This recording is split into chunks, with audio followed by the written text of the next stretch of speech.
Brian Mulavi, a rugby writer. He writes for us at the Standard. Thank and you. of course we have Fred Olos, who is a world rugby trainer.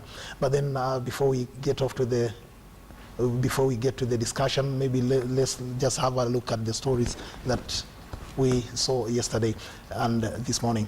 Kenya completed her IRB 7 series by clinching the ball title in the final leg of the series after emerging 26-14 winners over Argentina in the finals. Kenya beat Samoa 38-7 on their way to the ball final.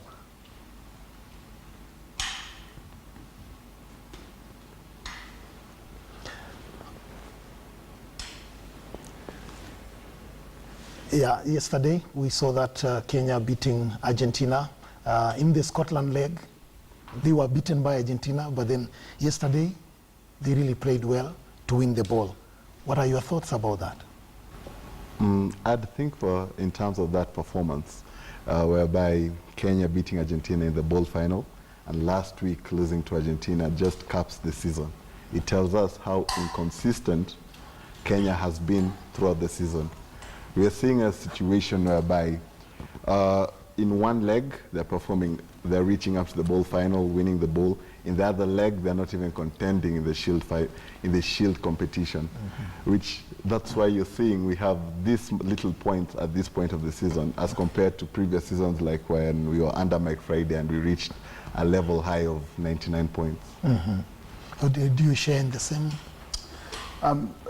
It's a bit reflective of how things have been going just generally in the game over this particular season and over the last 3 seasons.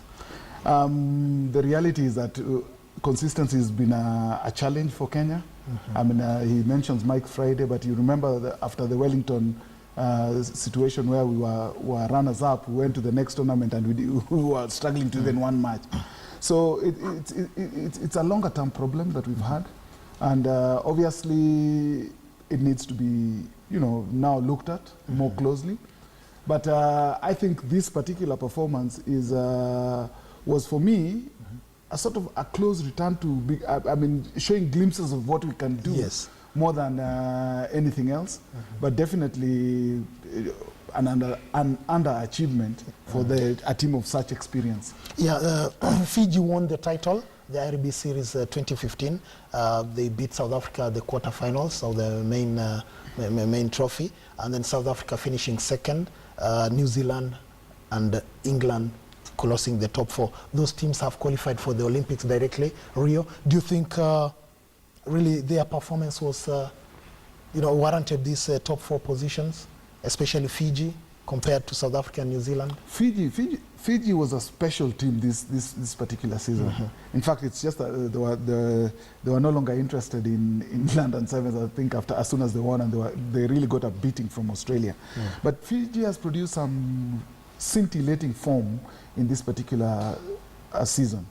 They've had lots of brilliant play, and you can put it right down to the mix that kind of environment that Ben Ryan has produced, where he has given them a lot more discipline, a lot more fitness, and an improvement of their technical skills without touching their dominant attacking style. So I mean, they've been the form team of the season, and it is right that they should win the title. What went wrong with the New Zealand? We expected maybe for them to be contending. I think New Zealand, they've been champions since 2010, that's 2011. They have 4 titles back to back. So even when a big team like that, you tend to get a bit complacent. Even though they were not, I wouldn't say that they just gave it up, but at a time when you're with 4 titles to your back, it's people now look for you. When you're the champions, people play harder against you. People try to ensure that they beat you. So I think in the top 4, the team that will feel hard done is South Africa. South Africa led the circuit for around five legs. They knew that it was theirs to give up at this point, but you saw Fiji coming up in the last 2 legs and actually overtaking them and taking the title, the overall title. Let's focus on Kenya now, because they finished 13. At some point, the rugby fans here were concerned that Kenya could be relegated, but then they finished 13. They stay in the division with the 46 points. I would like us to look at their general performance over the whole season. What are the positives? Because there has been criticism that the transition from Michael Friday to Paul True and then Felix Ocheng could have hampered the performance of this team. Mulavi, do you think we are qualifying for the Olympics through the tournament in South Africa? Yes, because once you look at all the other African teams and the regional teams, they're not, I wouldn't call them IRB co-sides. So, yes, we will qualify for the Olympics. You think so? Yes, most definitely. Okay, the verdict inside our studio here is that Kenya will actually definitely play in the Rio Olympics. In the studio to discuss with me was Brian Mulavi, our reporter here, and then Fred Olos. They've taken us through all that we wanted to know about Kenyan rugby.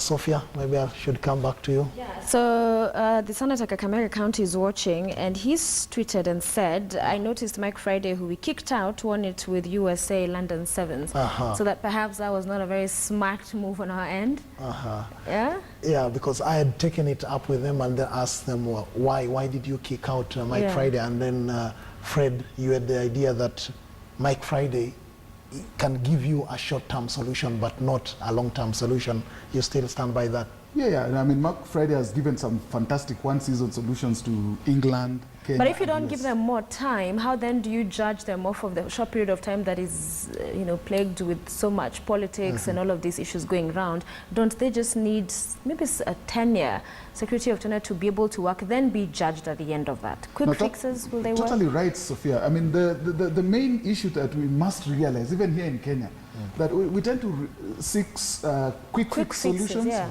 And we do not realize that, if you're planning an athlete's life, it's a long-term plan. It's a 4-year plan at least. So, I mean, every time we have one tournament we don't do well and people are beginning to say, let's get rid of another one. That is just not how to do it. Sophia, but... He's completely disagreeing. So you want us to change? They lose a game, we get a new coach, they lose another one? What I'm thinking is people actually treat the national team like a club. A club builds through the season. The national team, you're supposed to get the most form players at that time to do their best at that time.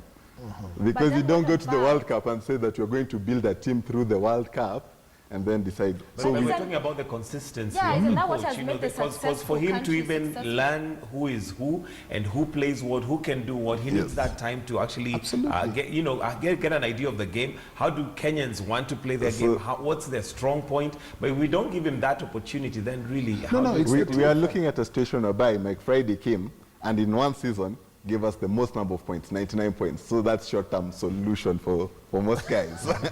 And he's gone to USA. Yesterday, USA won their first ever tournament. They won the London leg of the tournament. So yes, he's a short-term guy, but he's giving them solutions. We're looking at guys coming over, telling us they're doing long-term solutions. They're giving us nothing. I disagree with him being a short-term guy, but hey, no, he's not a short-term guy. He gives results, but he himself as a person never really survives in the environment for long. We've seen it with England, leave alone Kenya. We've seen it with England, we've seen it with Kenya, and now we have a solution with the US. We hope he doesn't begin to have run-ins with US rugby. All right, thank you, gentlemen. That was Thank great. you very much. That's why we'll wrap it up this morning.